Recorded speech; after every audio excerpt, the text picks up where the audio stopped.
Hello, my name is Ben Keat, and I'm creating this video to talk about a new system I'm putting on the market soon called PAWI, which is the Physical Arc Web Infrastructure, which is a network that is designed to remove consumer restraints from the system and create a network that replaces 5G before it even exists.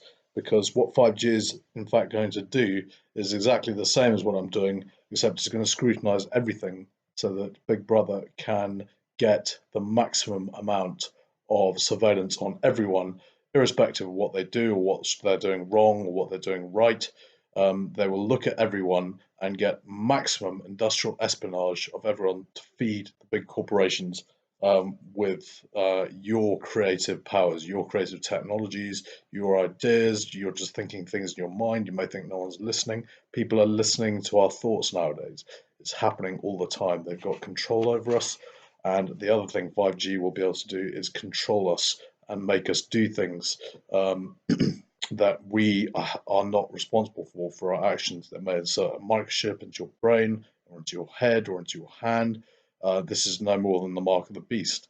And this will control people to go around doing things that enforce their system, create a police state on the planet, and prevent people from having the opportunities of seeing their own ideas through to fruition.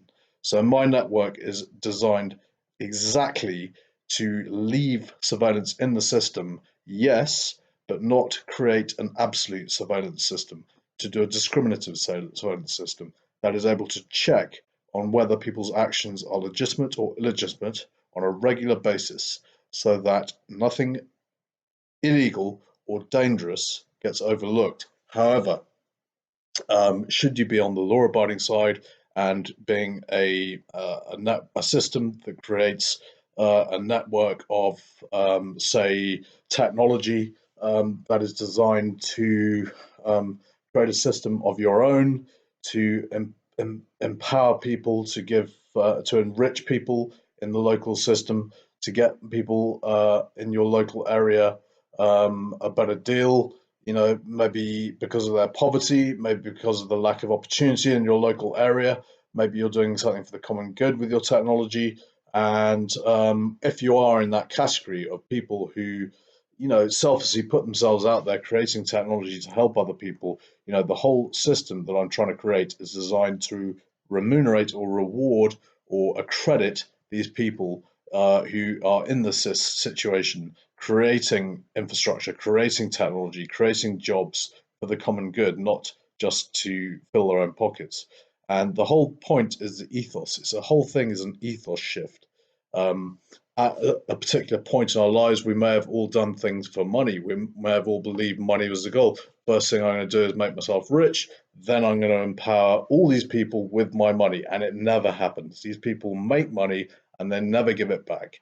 They keep it for themselves and they keep it so that their class, it's like a new political elite system across the planet. Their class has all the money and all the clout because of it, and the technologies work purely and simply to feed these people more money from the people who provide, people who give themselves outwardly, openly, helping, distributing their ideas, getting ideas out there, making things happen in the community, doing technology, doing infrastructure, doing creating jobs for people who need jobs and that sort of thing, and looking after the people in their own category, in their own network, in their own neighborhood.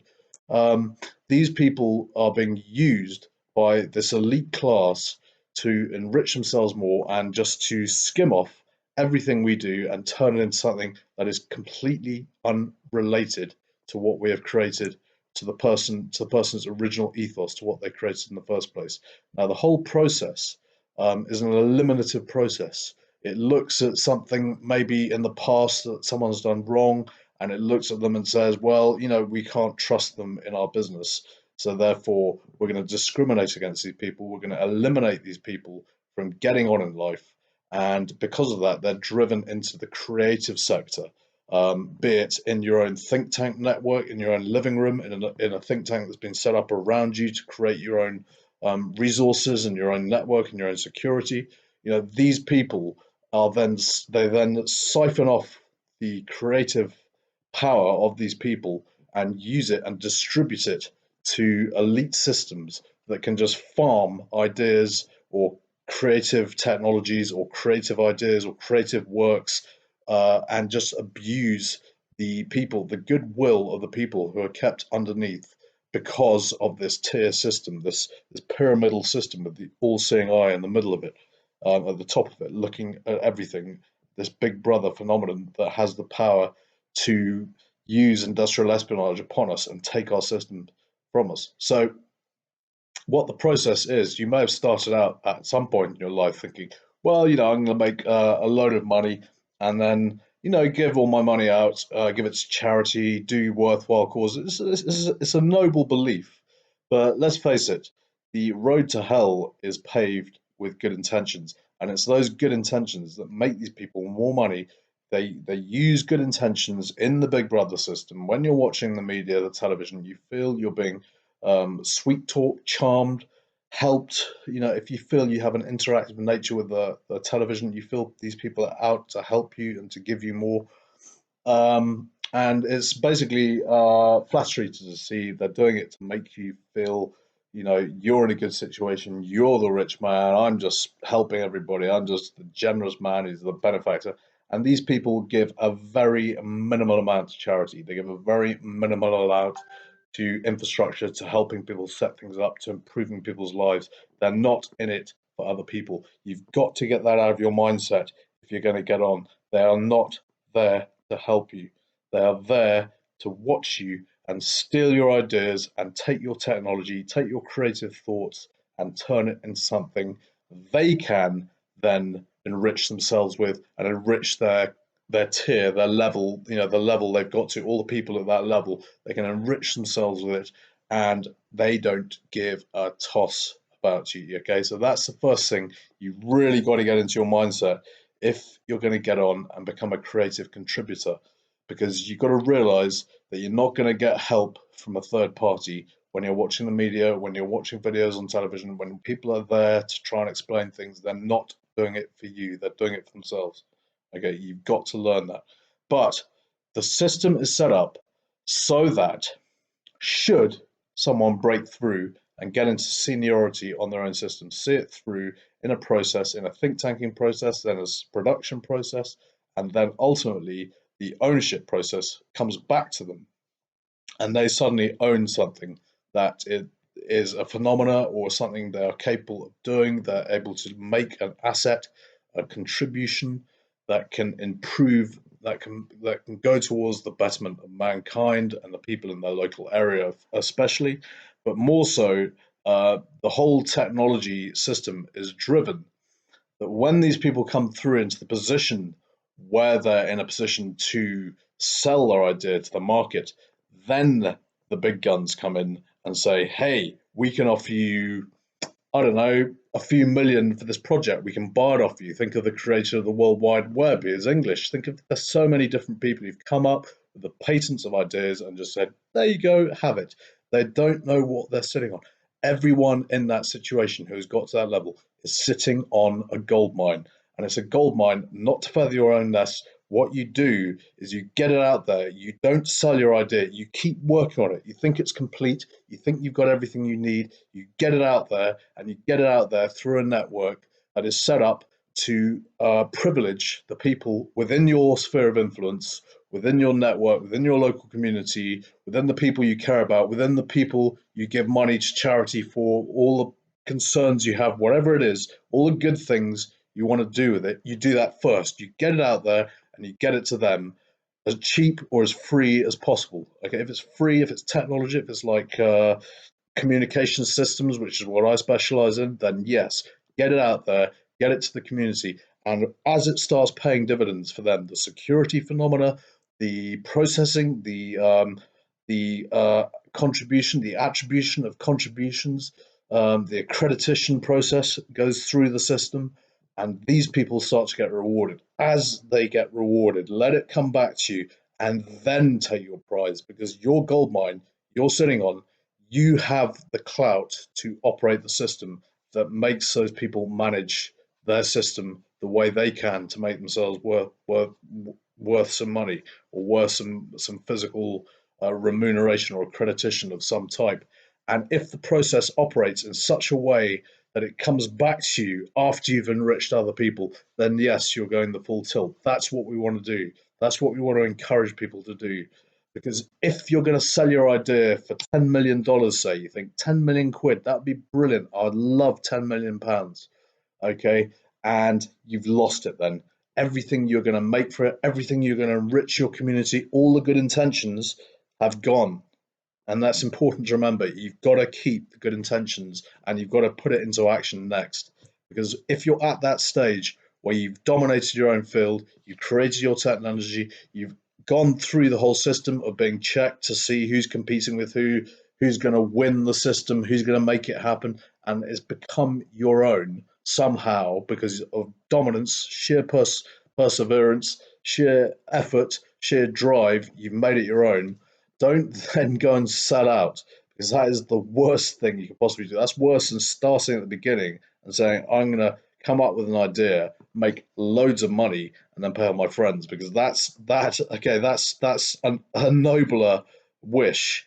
Um, that's a nobler good intention than actually ending up selling out to a corporation and losing the whole thing and losing the whole impetus, all those good intentions that you built it up with, all those people that are seeing it come through and believing in you doing it. You've let them down big time and you've made them have to pay for it at market price, which shouldn't happen. You should test drive it on your local community, in your local sphere of influence, and that's the most important thing you can possibly do. So with the systems I'm creating and other people connected to me, because people connected to me, we vibe off each other in this community.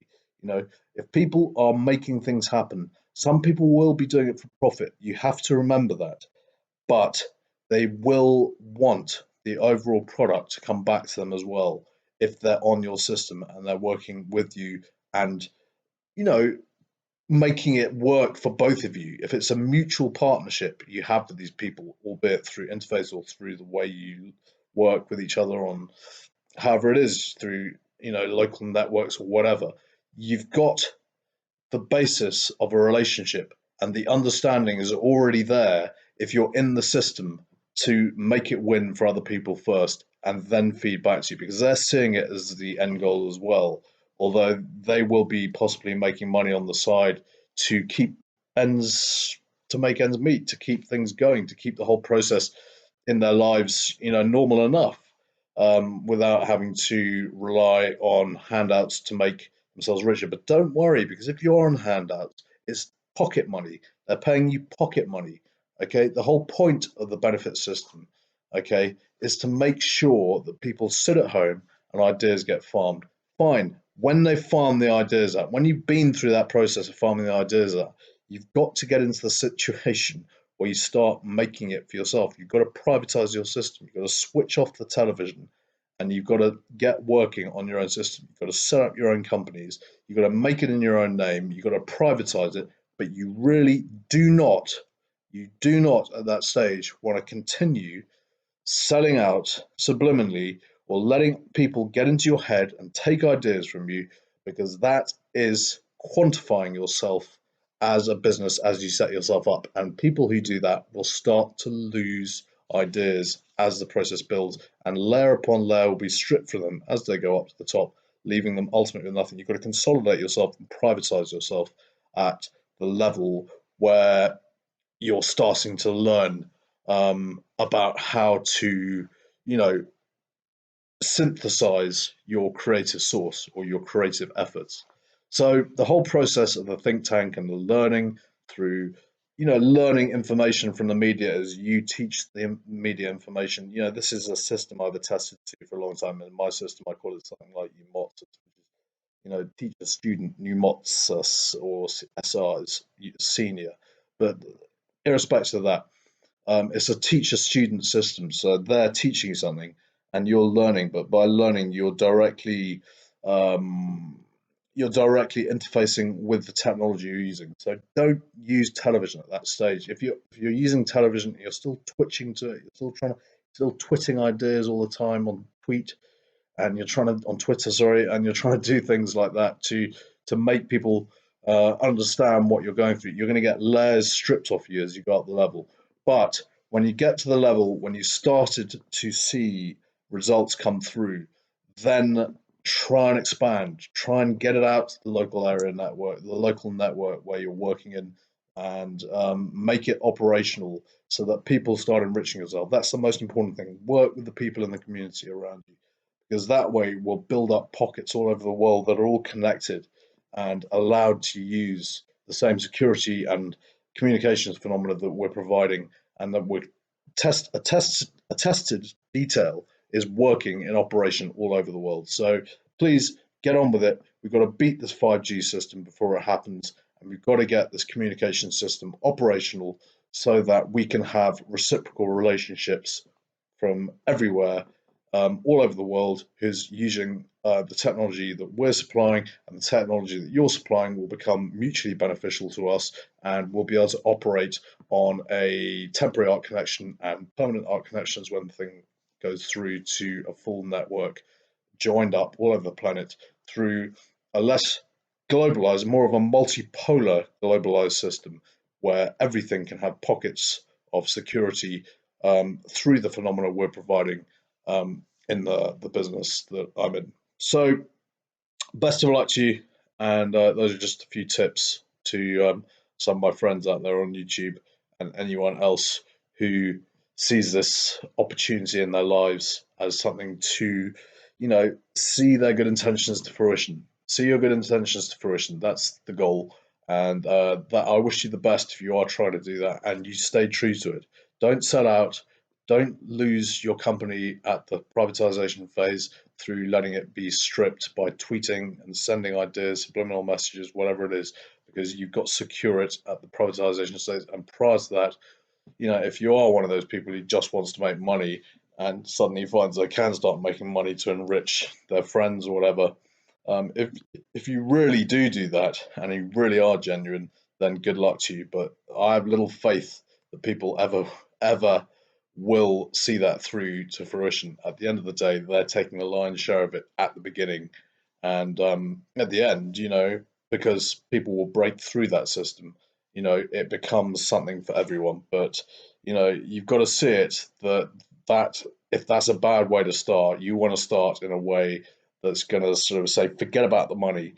If you don't worry about the money to begin with, you can be so much more creative. There's so much more opportunity going on in your mind if you don't worry about the money. And ultimately, you can cash in on that when you farmed it out to the group around you, the network around you, and you've made the whole system privatized already in the middle process.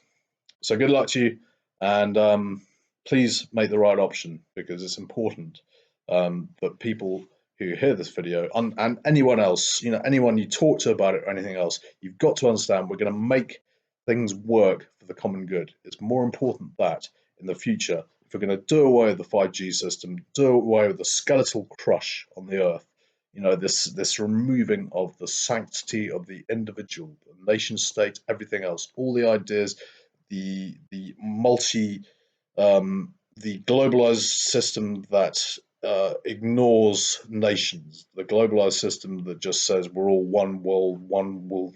Now, this one world leader, that just leads to antichrist technology, some charlatan in power saying, we're going to tell you what to do, and I'm going to control the world's money, and I've got all these systems. We don't want that. We want to be multipolar, everyone vibing off each other, and a more peaceful, fruitful, and loving world.